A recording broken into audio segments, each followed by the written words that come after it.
ஓம் நமச்சிவாய. தென்னாடுடைய சிவனே போற்றி, எந்நாட்டவர்க்கும் இறைவா போற்றி. செல்வ நிலையில் மாற்றம், வாழ்வின் நிலையில் மாற்றம், வாழ்வில் வசந்தம். அனைத்து செயல்களும் அனைத்து காரியங்களிலும் ஒரு வசிய நிலை பெற சேஷ்டாதேவி வழிபாடு. ஓம் நமச்சிவாய. திருப்பாற்கடலை கடைந்து அமிர்தத்தை எடுக்க வேண்டி தேவர்களும் அசுரர்களும் முயற்சி செய்தனர். மகேந்திரமலை மத்தாகவும் வாசுகி என்னும் பாம்பை கயிறாகவும் கட்டி தேவர்கள் ஒரு பக்கமும் அசுரர்கள் ஒரு பக்கமும் நின்று கடலை கடைந்தனர். வாசுகி வழிதாங்காமல் ஆழகால விஷத்தை கக்கியது. அதன் நெருப்பை வெப்பத்தை தாங்காமல் அசுரர்களும் தேவர்களும் சிவபெருமானிடம் முறையிட, அவர் உலக ஜீவராசிகளின் ஜீவகாருண்ய கடவுளாக இருந்து அந்த விஷத்தை தான் உள்வாங்கிக் கொண்டார். உடனே உமையம்மையும் சிவபெருமானின் உடலில் செல்லாமல் அவருடைய கழுத்தை பிடித்து விஷத்தை கண்டத்திலேயே நிறுத்தினார்கள். அதனாலேயே சிவபெருமான் திருநீலகண்டர் என்றழைக்கப்படுகின்றார். திருப்பாற்கடலை கடந்தபோது தோன்றியவள் சேஷ்டாதேவி ஒரு கையில் முரத்துடனும் ஒரு கையில் உலக்கியுடனும் உள்ள தெய்வம். எண்ணெய் தடவாது விரிந்த கூந்தலுடன் கழுதி வாகனத்தில் திக்விஜயம் செய்யும் கடவுளாக ஜேஷ்டாதேவி இருக்கின்றாள். அப்படிப்பட்ட ஜேஷ்டாதேவியை தமிழ்நாட்டில் உள்ள மக்கள் அக்கால் என்று அழைத்தனர். அக்காலத்தில் இவளை யாரும் மனம் முடிக்க விரும்பவில்லை. தேவர்கள் அசுரர்கள் வேண்டுகோளுக்கிணங்க முத்தலாக முனிவர் என்பவர் சேஷ்டாதேவியை ஏற்றுக்கொண்டார். சேஷ்டாதேவி கேட்டை நட்சத்திரத்தில் பிறந்தவள். அக்காலுக்கு பின் தங்கையாக திருப்பாற்கடல் பிறந்தவள் தான் மகாலட்சுமி தாயார். என்றும் ஒளிநிலையில் இருக்கக்கூடிய கடவுள். அப்படிப்பட்ட மகாலட்சுமி தாயாரை மகாவிஷ்ணு பகவான் தன் மார்பில் வைத்து கொண்டார். நாணங்களை கொடுக்கக்கூடிய நாண வடிவாக அதன் அதிதேவதையாக சேஷ்டாதேவியும், செல்வ நிலைக்கு அதிதேவதையாக மகாலட்சுமியும் ஆக இரண்டு பேர் மனித வாழ்விற்கு மிக முக்கியமானவர்கள். மனித உடலின் முன்பகுதியை ஆட்சி செய்யும் அதிகாரத்தை மகாலட்சுமியும், மனிதனின் பின்புறத்தை ஆட்சி செய்யும் அதிகாரத்தை சேஷ்டாதேவியும் ஏற்றுக்கொண்டுள்ளனர். அதாவது ஒரு நாளின் பகலை மகாலட்சுமியும் ஒரு நாளின் இரவை சேஷ்டாதேவியும் ஏற்றுக்கொண்டுள்ளனர். அந்த வகையில் நாம் இரவில் படுக்கின்றோம் என்று சொன்னால் நேர் பார்த்து படுக்க வேண்டும் என்று சொல்வார்கள் ஆண்களை. அதனால் அதன் முதுகு பகுதி சேஷ்டாதேவியின் ஆதிக்கமுள்ள பகுதியாக இருப்பதற்காகத்தான் அந்த ஒரு வார்த்தையை நம்முடைய முன்னோர்கள் சொல்லி வைத்தார்கள். உடல் வருத்தி உழைப்போர், சுரங்க வேலை செய்பவர்கள், முதுகு மற்றும் தலைகளில் சுமை சுமப்போர், இரும்பு வேலை, நகர்ப்பகுதி சுத்தம் செய்வோர், கடின உழைப்பு செய்யும் மக்கள், ஞானிகள், இறைத்தூதர்கள், மாந்திரிகம் செய்பவர்கள், கவிஞர்கள், புரோகிதர்கள், சாஸ்திரிகள், ஜோதிட சாஸ்திர வாஸ்து நுணுக்கம் பெற்றவர்கள் சேஷ்டாதேவியின் அனுக்கிரகம் பெற்றவர்களே. ரிக்வேதத்திற்கு அதிவேதியாக இருக்கக்கூடிய கலித முகம் கொண்ட கடவுள்தான். இசையில் காம்போதி ராகம் கேட்டு முயல்பவள். உளவு தொழிலின் ஏர் அவளுடைய ஆயுதமாக இருக்கின்றது. மனித உடலின் சுக்லம் சுரோனிகத்தில் இருப்பவள் மகாலட்சுமி. மனித உடலின் மலம் மூத்திரத்தில் இருப்பவள் சேஷ்டாதேவி. சுகந்தத்தின் இருப்பிடமாக லட்சுமியும், துர்வாடையின் இருப்பிடமாக அக்கால் தேவியும் இருக்கின்றார்கள். விழிப்பு நிலைக்கு திருமகள், தூக்க நிலைக்கு சேஷ்டாதேவி. சேஷ்டாதேவி அனுக்கிரகம் இல்லை என்று சொன்னால் மனித தூக்கம் ஒரு நோயாக போய்விடும். எங்கு தூக்கம் வர வேண்டும், எங்கு வரக்கூடாது என்கின்ற நீதியை கொடுப்பவள் சேஷ்டாதேவி.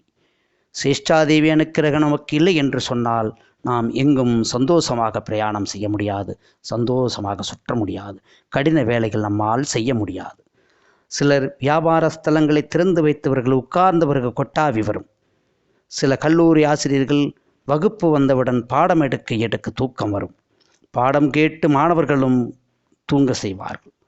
அதேபோல சில நபர்கள் சுய இன்பத்தில் இருப்பார்கள். ஆக ஒரு மனிதனை சுய இன்பத்திற்கு அந்த எண்ணத்தை தூண்டுபவள் சேஷ்டாதேவி. துக்க வீடுகளில் முன்னின்று வரப்பவள் சேஷ்டாதேவி. சில வீடுகள், சில கடைகள், அலுவலகங்கள், சில நகர்ப்புற தங்கும் விடுதிகள், எவ்வளவு விளக்குகள் நாம் எரியவிட்டாலும் அங்கு இருள் அண்டிக்கூடிய ஒரு நிலைமையாகத்தான் அந்த இடங்கள் இருக்கும். ஆக எங்கு இருள் அதிகமாக இருக்கின்றதோ அது சேஷ்டாதேவி குடியிருக்கக்கூடிய இடங்களாக நாம் எடுத்துக்கொள்ளலாம். நம்முடைய நேர்மறை எண்ணங்களுக்கு மகாலட்சுமியும், நம்முடைய எதிர்மறை எண்ணங்களுக்கு சேஷ்டாதேவியுமே காரணம். தூபம், தீபம், உப்பு, மஞ்சள், கண்ணாடி, தேங்காய், பால், வெண்ணெய், மாவிலை, கோமியம் ஆகியன பக்கம் சேஷ்டாதேவி வரமாட்டாள்.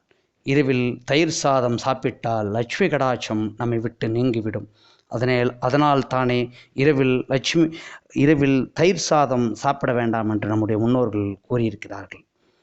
சிலர் மற்றவர்கள் உபயோகித்த பொருள்களை வாங்குபவர்கள், அதாவது செகண்ட் சேல்ஸ் விலையில் எந்த பொருள்கள் வேண்டுமானாலும் வாங்கலாம் என்று நாம் முடிவு செய்யக்கூடாது.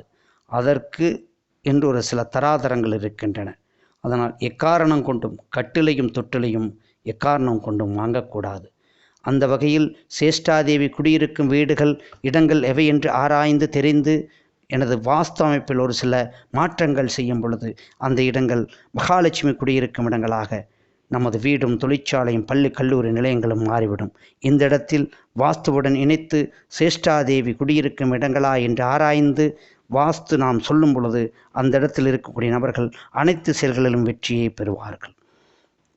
ஒரு சில இடங்களுக்கு நான் வாஸ்து பார்க்க செல்லும் பொழுது அங்கு மகாலட்சுமி ஆதிக்கம் உள்ள இடங்கள் எவை, சேஷ்டாதேவி ஆதிக்கம் உள்ள இடங்கள் எவை என்று என்னுடைய அனுபவத்தின் வாயிலாக தெரிந்துவிடும். அதன் பிறகு அந்த இடத்தின் மக்களை சேஷ்டாதேவி வழிபாடு இருக்கக்கூடிய ஆலயங்களுக்கு அவர்களை அனுப்பி வைத்து அவர்கள் சேஷ்டாதேவி வழிபாடு செய்யும் பொழுது சில மாற்றங்கள் அவர்களுடைய வாழ்வில் ஏற்படக்கூடிய ஒரு பாக்கியத்தை அங்கே இருக்கக்கூடிய சேஷ்டாதேவியானவள் வழங்குவார்கள். அந்த வகையில் குடிமாட செங்குன்றூர் என்று சொல்கின்ற திருச்செங்கோட்டு தலத்திலே அந்த ஆலயத்தின் வடமேற்கு மூலையில் தெற்கு பார்த்த நிலையில் சேஷ்டாதேவியானவள் குடியிருக்கின்றாள். அவளை வழிபடும்போது சில மாற்றங்கள் அவர்களுடைய வாழ்விலில் நடக்கும். ஒரு மனிதன் மிக கஷ்டமாக இருக்கும் பொழுது சேஷ்டாதேவி வழிபாடு செய்யும் பொழுது அவர்களுடைய கஷ்டம் நீங்கிவிடும். ஒரு நாட்டில் பஞ்சம் வரும்போது, அதாவது மழை பெய்யாமல் பஞ்சம் வரும் பொழுது, பஞ்சம் மற்றும் கல்யாணம் இந்த இரண்டையும் இணைத்து ஒரு சடங்கு செய்யும் பொழுது அதுவே பஞ்ச கல்யாணி சடங்கு என்று நம்ம பேச்சு வழக்கில் நம்ம சொல்கின்றோம். பஞ்ச கல்யாணி சடங்கு செய்யும் பொழுது, அதாவது கழுதைக்கு திருமணம் செய்து வைக்கும் பொழுது அங்கு பஞ்சங்கள் தீர்ந்து மழை பெய்யக்கூடிய ஒரு பாக்கியத்தை நமக்கு கிடைக்கும். அதனாலேயே எங்கு கழுதைப்படம் மாட்டி வைத்திருக்கிறார்களோ அந்த இடம் சேஷ்டாதேவி அருள் உள்ள இடமாகும். இரவு என்பது சேஷ்டாதேவி ஆளும் காலம், பகல் என்பது மகாலட்சுமி ஆளும் காலம். ஆக இந்த இரண்டையும் நமது வாழ்வில், நமது இல்லத்தில் நிலைநிறுத்தும் போது அனைத்து செயல்களிலும் நமக்கு வசியம் ஏற்பட்டு வாழ்வாங்கு வாழ முடியும். அதற்கு நம்ம வீடு மட்டுமே துணை புரியும். நன்றி, வணக்கம். ஓம் நமச்சிவாய். தென்னாடுடைய சிவனே போற்றி, எந்நாட்டவர்க்கும் இறைவா போற்றி.